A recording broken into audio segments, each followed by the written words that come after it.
when it comes to relationship cheating, there are a lot of factors that can contribute to infidelity.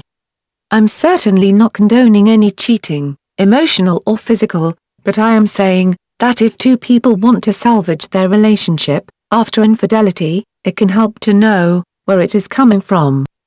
Few people really understand what cheating is really all about.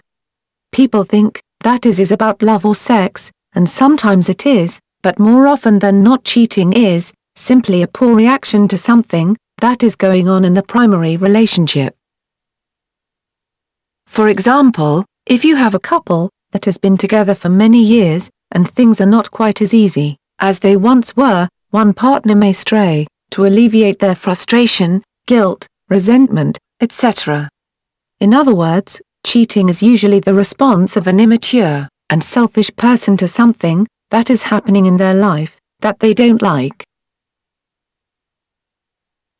Instead of working to find solutions and facing and addressing the problem head-on, they choose to bury their head in the sand and find someone who can help them forget their problems for a little while. Of course, everyone knows that won't work for the long term. Sure, they may be able to find some peace and maybe feel good or desirable for a short time, but it won't last.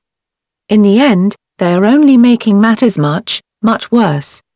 They will have more problems to deal with when they finally decide to grow up and take care of business.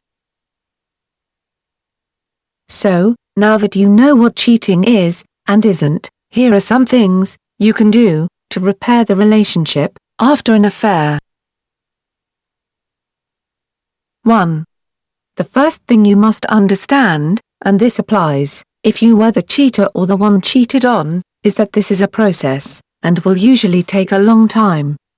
The road ahead is going to be painful and long, and if you aren't going to commit to seeing it through, you would be better off just ending the relationship right here and now. 2. Most couples won't be able to do all the rebuilding on their own. You may want to consider finding a counselor to work with.